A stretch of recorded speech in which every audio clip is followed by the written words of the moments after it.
Cricket के इतिहास में साल 1979 में पहली बार डे नाइट टेस्ट मैच खेला गया था। सिडनी के क्रिकेट ग्राउंड पर यह वनडे मैच था, लेकिन डे नाइट टेस्ट मैच होने में इस मैच के बाद 36 साल और लगे। 2015 में पहली बार डे नाइट टेस्ट खेला गया। कहने का मतलब है कि क्रिकेट के इतिहास में लंबे समय तक सूरज की रोशनी में ही मैच खेले जाते थे। इसकी वजह रही, इनमें से एक वजह यह थी कि क्रिकेट ग्राउंड पर फ्लड लाइट, जिसे फ्लड लाइट्स कहते हैं, उसका इंतजाम नहीं था। लेकिन जैसे जैसे टेक्नोलॉजी इंप्रूव होती गई, फ्लड लाइट्स में डे नाइट मैच खेलने का चलन बढ़ता गया। हालांकि टेस्ट मैच के साथ एक समस्या और भी थी। टेस्ट मैच की लाल गेंद से रात में मैच कैसे खेले जाएं? इसका जवाब मिला लगभग 3 दशक बाद, जब टेस्ट क्रिकेट की गेंद का रंग गुलाबी किया गया और टेस्ट भी डे नाइट फॉर्मेट में होने लगे। इसे पिंक बॉल टेस्ट कहा गया। टेस्ट क्रिकेट में डे नाइट टेस्ट आने का मतलब ऐसा बिल्कुल नहीं है कि सभी मैच डे नाइट फॉर्मेट में खेले जाते हैं। आज भी दिन के मुकाबले सबसे ज्यादा खेले जाते हैं।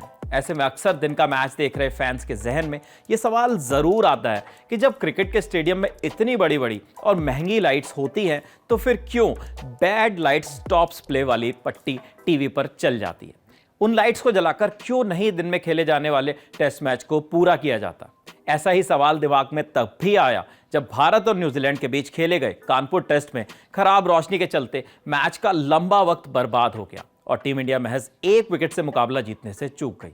इस मैच में पहले दिन 84 ओवर का खेल हुआ, दूसरे दिन 84.1 ओवर का खेल खेला जा सका, तीसरे दिन 90.3 ओवर का खेल खेला गया और चौथे दिन सिर्फ 80 ओवर ही फेंके जा सके, जबकि आखिरी दिन 94 ओवर का खेल खेला जरूर गया, लेकिन मैच के कोटे के 450 ओवर पूरे नहीं किए जा सके। 5 दिन के अंदर पहले टेस्ट के अंदर 432.4 ओवर का खेल ही खेला जा सका। टेस्ट में आधे से ज्यादा वक्त खराब रोशनी की वजह से भारतीय टीम कानपुर टेस्ट के आखिरी पलों में आखिरी विकेट के लिए संघर्ष कर रही थी, लेकिन बार बार अंपायर की तरफ से यह इशारा भी मिल रहा था कि मैच किसी भी पल खत्म हो सकता है। टीवी पर देखने पर या घर के आसपास देखने पर तो हमें यही लगता है कि यार लाइट तो कितनी सही है, इतने में तो 1-1.5 घंटे और खेला जा सकता है, फिर क्यों ये मैच आगे नहीं बढ़ाया जा रहा? लेकिन इंटरनेशनल क्रिकेट मैचों को लेकर आईसीसी के कुछ नियम हैं।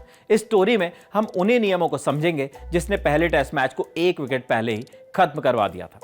आईसीसी के world test championship playing conditions वाले नियमों के मुताबिक एक पॉइंट्स है फिटनेस फॉर प्ले।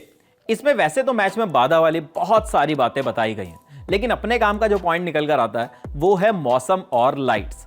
मैदान पर जब भी खराब रोशनी होती है तो अंपायर इस बात का फैसला करते हैं कि खेल खेलने लायक स्थिति है या नहीं।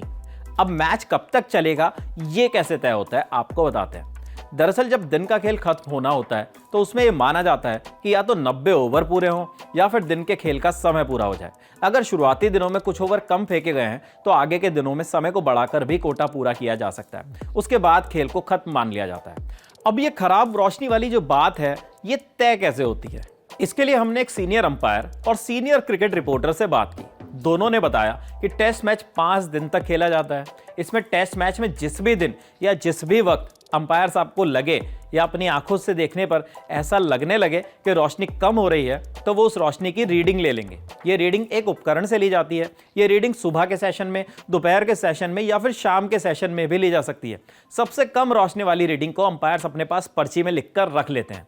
दिन की उस रीडिंग को पैमाना माना जाता है और इस रेंज से नीचे रोशनी गई तो समझ लीजिए कि खेल का रुकना तय है।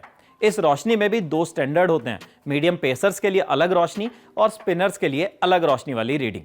इसमें भी यह तय किया जाता है कि कितनी रोशनी तक एक फास्ट बॉलर गेंदबाजी कर सकता है और कितनी रोशनी तक एक स्पिनर। रोशनी के मानक पैमाने पर एक फास्ट बॉलर गेंदबाजी करता है, लेकिन जब रोशनी उससे भी कम हो जाती है तो गेंदबाजी वो नहीं कर सकते। हालांकि ऐसे में एक विकल्प होता है स्पिन गेंदबाजी का। स्पिन गेंदबाज उस रोशनी में भी गेंदबाजी कर सकता है जिस रोशनी में फास्ट बॉलर नहीं कर सकता। यहां पर खराब रोशनी के पैमाने पर पहुंचने के बाद भी अगर दोनों कप्तान खेलने के लिए तैयार हो जाएं तो फिर उस उपकरण से वो वाली लाइट रीडिंग ली जाती है और फिर उस वक्त की लाइट की रीडिंग को खराब रोशनी का पैमाना माना जाता है। हालांकि उसमें भी एक फेर ये है कि अगर कप्तानों के खेलने के लिए तैयार होने के बाद भी कोई खिलाड़ी कह दे कि मैं इस रोशनी में नहीं खेलना चाह रहा, तो फिर खेल रोक दिया जाएगा। कभी कभी बाउंड्री लाइन पर जाकर भी रोशनी चेक की जाती है। ऐसा भी हम लोग अक्सर टीवी पर देखते हैं, क्योंकि कई बार बल्लेबाजी करने वाली टीम को जीत दिख रही होती है और बल्लेबाज जीतना चाहता है। ऐसे में बल्लेबाज कहता है कि मुझे तो गेंद दिख रही है बॉस, लेकिन बाउंड्री पर जो फील्डर खड़ा है वो कहता है कि नहीं यार, मुझे गेंद नहीं दिख पा रही। अंपायर बाउंड्री के पास जाकर भी फिर रोशनी को चेक करते हैं। अब एक सवाल ये उठता है कि जब फ्लड लाइट्स हैं तो उनका इस्तेमाल भी तो किया जा सकता है, लेकिन ये काम जो है ना रातों रात नहीं होता। इसके लिए सीरीज से पहले ही तय होता है कि टेस्ट मैचों में अगर खराब रोशनी होती है तो क्या फ्लड लाइट्स का इस्तेमाल किया जाएगा। अक्सर विदेशी दौरों पर जाने वाली टीमें इसके पक्ष में नहीं रहती, क्योंकि उन्हें डर रहता है घरेलू परिस्थितियों में ज्यादा लंबा मैच चलना ड्रॉ की संभावना को भी खत्म कर सकता है। हालांकि अब क्रिकेट में ऐसी चीजें भी बदल रही हैं। जिन सीरीज में फ्लड लाइट का इस्तेमाल होता है वहां भी अगर फ्लड लाइट की रोशनी नेचुरल लाइट से ज्यादा होने लगे तो फिर मैच रोका जा सकता है। अब आपको बताते हैं कि एक जो मशीन अंपायर हाथ में लेकर मैदान पर घूमते रहते हैं, आखिर वो क्या होती है। अंपायर के हाथ में अक्सर एक यंत्र दिखता है।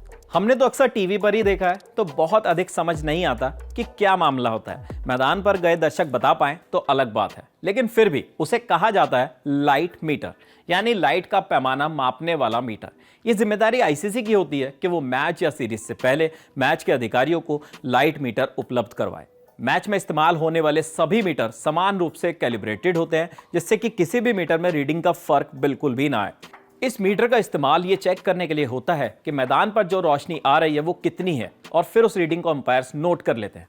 अगर मीटर ने इशारा दे दिया कि नहीं, रोशनी जरूरत से कम है, तो फिर खेल वहीं रोकने का संकेत दे दिया जाता है।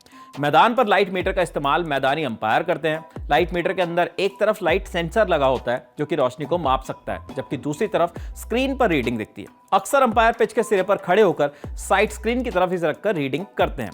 लाइट मापने के लिए कोई एक सेट आंकड़ा या अंक नहीं होता कि इतने नंबर का मतलब खराब रोशनी और इतने नंबर का मतलब अच्छी रोशनी। हर मैदान का अपना अलग इंफ्रास्ट्रक्चर होता है। कई मैदानों पर दर्शकों को ओपन एरिया में बिठाया जाता है, जबकि कई मैदानों पर दर्शकों के लिए छत होती है।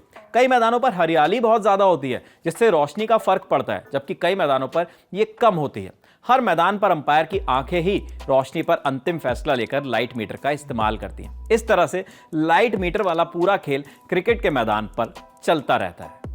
क्रिकेट से जुड़ी इसी तरह की और खबरों के लिए आप हमारे नए चैनल लल्लन टॉप स्पोर्ट्स को भी सब्सक्राइब कर सकते हैं। और क्रिकेट ही नहीं, वहां पर तो आपको बहुत सारे खेलों से जुड़ी खबरें और वीडियोस मिलती रहेंगी। साथ ही साथ अगर आपको इंस्टेंट खबरें या खबरों से जुड़ी जानकारियां चाहिए तो आप हमारे ट्विटर लल्लन टॉप स्पोर्ट्स को भी फॉलो कर सकते हैं। वहां पर हम लोग तमाम मैचेस और तमाम अपडेट्स लगातार ट्वीट करते हैं। हमारे फेसबुक पेज को भी आप लाइक कर सकते हैं, जहां पर खबरों के लिंक और बहुत सारे वीडियोस आपको मिलेंगे। कैमरे के पीछे है विजय, मैं हूं विपिन, शुक्रिया।